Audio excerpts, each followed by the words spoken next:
Hello everyone, Voodoo here, and I hope you've all been enjoying Season 4 so far. I'm recording this before it actually comes out, so I haven't done anything yet, because it's not possible to do that. But today we're going to come in and do a video on Bullions and gearing as a Havoc Demon Hunter.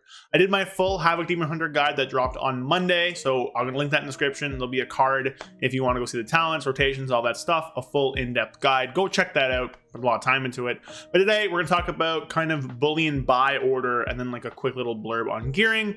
The thing with this is that it's going to be very dependent on what stuff you get from raid and what you're prioritizing between Mythic Plus, between raid, between a bunch of other stuff. So, you know, not like one size fits all answers here, but we'll try and do our best. So make sure you like, comment, and subscribe. We're over 10K, which is insane. And thank you all so much. And let's get on to the video. So first things first, if you've been out of the loop for a bit, you're probably wondering what the heck are Bullions? Well, Bullions are a new thing. I don't know if anyone, well, new. If people are around in Shadowlands Season 4, they are the new form of Dinars. Instead of only getting 3 total, you get 1 a week. And they are used so 2 of them can buy you an item. So you can get as many as you need for the entire season, but only every other week as far as we know. Now again, I am recording this beforehand. On PTR, there were dungeon quests that could give you multiple. We don't know if those are scrapped. We don't know how those will work. But you know, you watching this video probably are aware of what they are. But basically, what we know is that you earn 1 a week by defeating awakened bosses. Again, we think that means raid bosses, could be dungeon bosses, we don't know. You get 1 more each week, and if you miss a week, you're able to catch up to the weekly max, and you can trade 2 for weapons and powerful items, or 3 for the mount from Shadowlands Season 4, and 1 for raid weapon appearances of any color. So you can get transmog for them after you have enough, and then this isn't for Havoc specifically, but if you have an alt, or maybe your main is in a different class, and you're just watching this for Havoc, your Havoc alt or whatever. If you have a legendary item, so Firalath or Nisu's, the Fist Weapon, the Thanos Gauntlet, you can buy an item to upgrade that base high level. But you can't buy it, you still need to get it to loot. So pretty much it's just a bit of a gear catch-up item. You can buy any trinkets or very rare items or weapons from the raid. You can't buy anything else. So you can't just go buy like a random pair of gloves. But most of the stuff you can end up getting that you'll want is there. So looking at our BiS single target sim, the items you're going to want to pick up are pretty numerous, honestly. There are exactly 6 items on this sim alone. You have both of the very rare rings, Seal of Dinar Chosen, which is the damage ring, Seal of Filial Duty, which is the shield ring, Cataclysmic Signet Brand, a trinket, Elemental Pocket Anvil, a trinket, Thorncaller's Claw, a weapon, and then the very rare Sark Cope Cloak. But aside from that, you'll also want some stuff for dungeons. So you're going to want an Ashes of the Ember Soul, and then a Pips, and probably a Guzzler, so a Grief Torch as well. So in the grand scheme of things, you'll want 8 to 9 items. So that is a lot of items. Now again, if you end up getting any of these from Vault or from Raid, then you need to use 1 less Bullion to buy them, which is good. So that is maximum 9 items or 8 or 9 items. If you get any of them, it goes down. So not too big of a deal there, but it will take you a while to get all these. Like if you're just getting these through the raid system and there's not any extra ones anywhere, it will take you about 8 weeks. Sorry, not 8 weeks, 16 weeks, which is a long time. That's about 4 months. That's the whole season. So good luck with that. Hope you find 1 or 2 in your vault somewhere.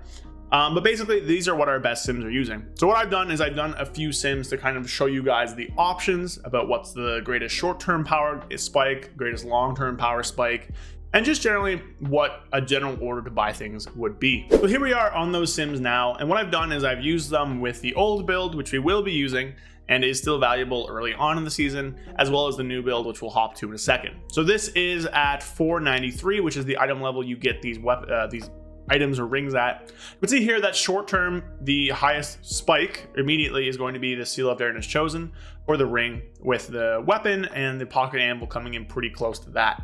Signet Brand, I already have one at 49, so this is like a 4 eye level increase, so it's not very impactful, but as it goes up in eye level, it does get better. We hop over to the other build here. We can see a very similar story. Ring is the highest short-term power gain, followed by Anvil, followed by Thorncaller's Claw, and then most of the same stuff heading down the row there. You can see here, nothing changes too drastically as we get down into the bottom here. But if we scale up the eye level of all the items, we do see that things move around a bit. we see that Thorncaller's Claw jumps way ahead. And this is also 525 because I goofed. It would be a little bit higher at 528, obviously. That's its highest eye level. You can see that Elementum Pocket Anvil shoots up as well to a very, very high 7% increase over nothing else. Signet's about 6, and we see the rings at 4.8%, and the Cloak and Filial Duty are at the bottom. Looking over at the other build, we see the weapons also very high. Pocket Anvil's at 7.9% instead of 6.9, so you get a whole percentage increase there. Same with the Trinket and the ring, and of course at the bottom are Filial Duty and Silent Star. So I didn't put Grief Torch in these sims because I just forgot, but it's going to be a little bit worse than their trinkets, but better if you can get resets, so, you know, whatever there.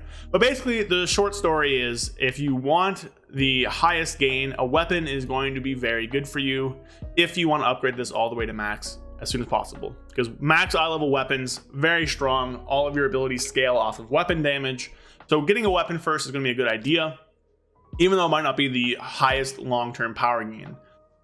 If you want to get the highest short-term power gain, then the ring is going to be a very good choice. It's very rare, so good fucking luck getting a ton of these, right? Drops off the first boss in the first raid, very rare.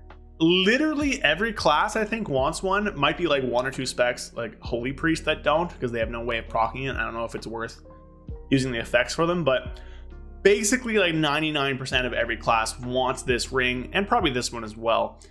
So this is going to be a very good item to pick up with your Bullions. The Fist Weapon as well, that won't be available until week 3. It also is going to be wanted in all, I think, Shamans, Enhancement Shamans, all Demon Hunters, and all Outlaw Rogues. I think Windwalkers have better weapons to choose from.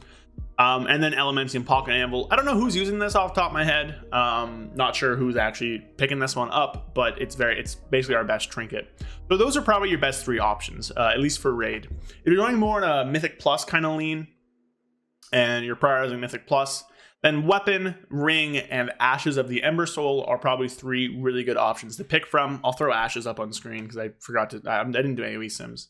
If you want an in-between option, you want to do both Mythic Plus and Raid, then Weapon, Ring, or Grief Torch, Manic Grief Torch, are probably your best options. So it's really going to depend on what you end up doing with your time. If you're a Raider, then, you know, obviously these trinkets here are going to be your best bets. If you're a Mythic Pluser, you don't want to use these. You want to use Ashes and either Pips and a Grief Torch. But the ones that are the same across both are the Ring and the Weapon. So I think those are probably your first 2 pickups. And then from there, you want to kind of decide which is more valuable to you. Is that trinket going to be better? Is the Ring going to be better? Do you want an M+ trinket? All that stuff. In terms of like stuff you can get from Mythic Plus, all the trinkets are bad. They're literally all garbage. They're nowhere near how good the ones are from Raid. So that's a rip there. Is what it is. I mean, they can make better use in like the short term because they have higher eye level, but they're not very good. But yeah, I mean, it pretty much comes down to Weapons really good long term, Pocket Anvil is really good long term, Ring is really good short term and is really hard to get, so you'll probably sink a thing into this at some point.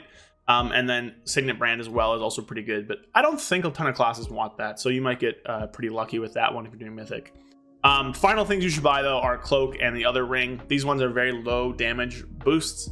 Silent Star honestly isn't even that good because you have no stamina with it, and the stats are pretty random when they proc. It's not very controllable. And then Filial Duty is just kind of survivability. It has a lot of mastery and it's a high level though. But those are probably the lowest priority, and these other 3 up here are going to be kind of jumbled up in there. So I hope that helped. I know it's kind of hard to pick, you know, Bullions and be like, oh, this is it. I can't give like a one-size-fits-all answer. The Weapon is good, the Ring is good, trinkets are good, and those are kind of your 3 things you want to try and prioritize first. Personally, I might get a Weapon, I think, because that's just, you know, having a high level weapon is going to be very, very powerful for everything. And then from there, I'll kind of reevaluate. Now, if we're only getting 1 a week, and if that dungeon quest doesn't exist anymore, then you won't get one till week 2 anyways. So you will have time a bit to kind of see what loot you're getting. I would recommend waiting till after the first few raids to see what gear you've gotten, to see, you know, doing that sim to see which the highest item level upgrade would be. Doing those sims like that to see what your biggest items are is probably gonna be best than just kind of a random general suggestion, right? In terms of other gear too, you always want to be simming yourself. This season's weird because of stat DRs, where we really love critical strike and mastery, but we've hit the stat DR for those, so we start to like hasten versatility a little bit more. So that's a little weird, but yeah, I don't know. I hope this helped. Those are kind of all the weapons and trinkets you want. What you pick first is up to you. I can't give like, this is the best singular thing. It's going to depend on what you're doing. So hope that helped. If you have any questions, let me know. Drop what you've bought down below. I mean, again, I'll probably get the weapon. Maybe anvil, maybe ring, but probably weapon.